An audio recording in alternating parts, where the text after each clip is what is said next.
हमारी गर्दन 4 मुल्कों के हाथ में रहेगी। कि इंडिया के साथ ताल्लुकात नहीं रखने, इंडिया के साथ आपने कोई मिलना जुलना नहीं करना, मोदी साहब से भी नहीं मिलना। सबसे बड़ी जमहूरियत तो मोदी जी के शाइनिंग इंडिया में एक बार फिर साबित हो गया। Now it's time to win India. India को विन करने चलते हैं, नाराज हैं। भारत को, जैसे मैं कह रही हूँ कि भारत के लोग जो हैं और भारत की गवर्नमेंट जो है वही बड़ी नाशुक्री है। भारत जो है बहुत तेजी के साथ आगे जा रहा है और 2027 में जो है भारत जो है वो वर्ल्ड इकोनॉमी में और आगे चला जाएगा। मतलब India is getting so many globally, जितने भी लीडरशिप है वो इंडिया आ रही है, भाग भाग के आ रही है।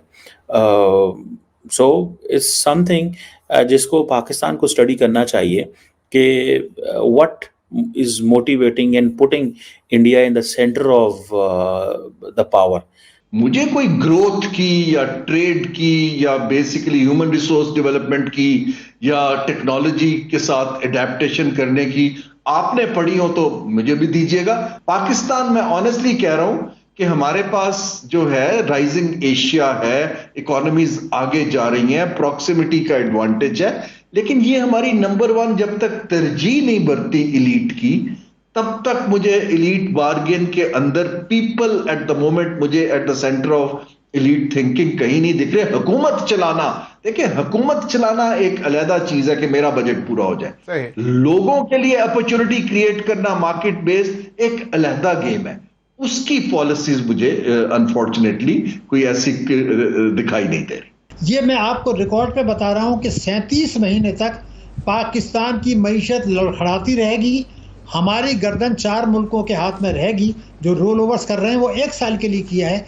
वो अमेरिका, चीन, सऊदी अरब और यूएई जब चाहें वो ब्रेक लगा दें। हमें अपने इनकी रोल ओवर हर साल कराना पड़ेगा, हमें मज़ीद कर्ज़ों की रीशेड्यूलिंग करानी पड़ेगी, उसके बाद भी गुजारा नहीं होगा। और तीसरी बात ये कि मुल्की कर्ज़ों को भी आगे चल के रीशेड्यूल करना पड़ेगा। हुकूमत ने जो आदाद शुमार रखे हैं 2027 की इस हुकूमत ने, उसकी रोशनी में एक आम आदमी भी ये कह सकता है कि बुनियाद रख दी गई है कि 2027 के बाद हम 25वें प्रोग्राम में IMF के पास जाएंगे। मगर अफसोस की बात यह है कि अपोजिशन की जो जमातें हैं, तहरीक इंसाफ के अलावा भी जो हैं, वो कभी ये बातें करने के बजाय सिर्फ ये करते हैं कि लूट लिया, बर्बाद कर लिया। कभी भी स्पेसिफिक बात से इज्तनाब करते हैं, इसलिए करते हैं कि उससे ताकतवर तबकों के मफादात पर ज़र पड़ती है।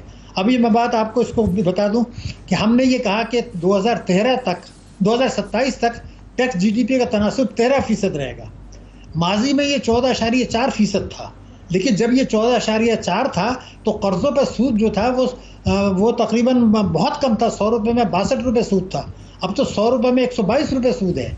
तो इसका मतलब ये है कि तमाम पार्टियों ने इस बात पर रजामंदी जाहिर कर दी है या खामोशी कि ये जो 15,000 अरब रुपया वज़ीर आज़म ने कहा था कि FBR कम वसूल कर रहा है, सिर्फ FBR अगर सूबों का शामिल कर लें तो 22,000 अरब रुपया सालाना हम कम वसूल कर रहे हैं।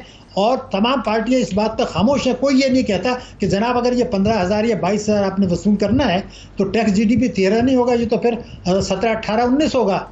एक और मैं आपको रिकॉर्ड पर बात बता दूं, एक मिडिल क्लास का आदमी, मिडिल क्लास का, जिसके पास 200 गज का मकान था, अगर वो उस मकान को बेचे तो उसको 4 करोड़ रुपए मिलते हैं। आपको मैं यकीन दिला रहा हूं कि जब वो 4 करोड़ उसके पास आएंगे जो उसने 200 गज का मकान बेचा है, तो उसको रात की नींद हराम हो जाएगी कि उस पर 40% उसके मुनाफे पर टैक्स लगा दिया।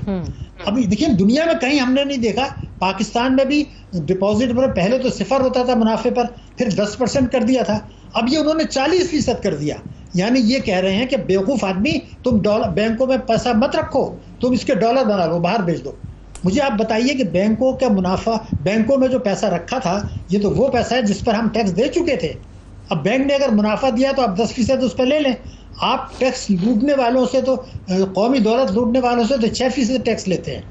जिसने बैंक में जमा कराया, मुल्की बचतें की, उसको आप कह रहे हैं 40% टैक्स दे दो तो वो डॉलर बनाएगा। ये क्यों कर रहे हैं? ये इसलिए कर रहे हैं कि 15,000 या 22,000 टैक्सों की वसूली कम, मुल्की बचतें जो माजी का रिकॉर्ड है उससे तकरीबन 10,000 अरब रुपया एक साल में कम वसूल कर रहे हैं। और कायदे आज़म ने, आपको याद होगा, 1 जुलाई 48 को जब स्टेट बैंक का बच्चा ने बुनियाद रखा था तो उन्होंने बचतों की अहमियत बताई थी कि कर्जों के बजाय बचतों पे जाओ। अब एक साजिश हो रही है। मगर मैं ये कहना चाहता हूँ, अगर तीनों पार्टियां कर रही हैं तो ये जो बच्चे दूसरी पे डॉक्टर साहब, ये इस पे हम कल तफसील से स्टोरी भी कर रहे हैं कि एक तरफ वो ऑस्टेरिटी की बातें कर देते हैं, मगर अपना उनका जो गवर्नमेंट का एक्सपेंडिचर इन बजट के अंदर वो सबका डबल हो गया है। पार्लियामेंट का भी डबल हो गया है, सदारती महल का भी डबल हो गया है, गवर्नमेंट का एक्सपेंडिचर भी डबल हो गया है। एक दो चार डिपार्टमेंट बंद करने की सिर्फ बातें हो रही हैं, पर रोज़ की कोई दो चार हर महीने में नई अथॉरिटीज़ बन जाती हैं। पर आप जो डरा रहे हैं कि बाद में भी IMF के हमारा क्या बुरा हाल होगा, और अभी हम we are not out of the woods और इस मुश्किलात से ही निकले। पर यहाँ तो आज की ये मैं खबर देख रहा था कि 28 अगस्त को IMF का इजलास है और उसके अंदर बाकी एजेंडे के अंदर पाकिस्तान का जिक्र नहीं है, जिससे कि अभी भी ये शक रहते हैं कि हमारा ये एग्रीमेंट अभी मौजूदा शराइत में भी, सख्त शराइत में भी कबूल होता है या नहीं होता। नहीं, मैं ये समझता हूँ ये 2-4 दिन ऊपर नीचे होगा, इसकी अहमियत नहीं है। अहमियत ये है कि इसके बाद हमें 2027 के बाद फिर IMF के पास जाना पड़ेगा, जबकि चीन का शायद ऑप्शन अवेलेबल नहीं होगा, अमेरिका नहीं इजाज़त देगा। तो मैं तो अभी भी एक हल एक और मेरे जहन में आया, मैं आपको बता दूं, 25A है। 25A वो ये है कि हर बच्चे को मुफ्त और लाजमी तालीम देनी है। तो जब सुप्रीम कोर्ट में आइन का 25A आर्टिकल 25A आइन के अंदर है, ये मैं नाज़रीन को बता रहा हूँ जी, मैं अर्ज कर दूं, उसमें यह है कि 26 मिलियन बच्चे हमारे स्कूल नहीं जा रहे।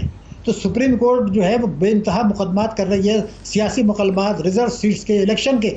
मेरा तो ख्याल ये था कि वो एक खुद नोटिस लें और उसमें ये कहें कि भाई देखो 25A है, इसमें हर बच्चे को तालीम देनी है। 26 मिलियन बच्चे स्कूल नहीं जा रहे। तीनों पार्टियों ने जो वायदे किए थे एलोकेट करने का, उसका 1/3 भी नहीं किया। तो सुप्रीम कोर्ट अब उनको ये हुक्म दे कि हम ये कहते हैं कि आप 25A के तहत 26 मिलियन बच्चों को 5 साल में मुकम्मल जो है वो तालीम दें, तो उसको कम से कम हर साल 50 लाख बच्चे स्कूल भेजें।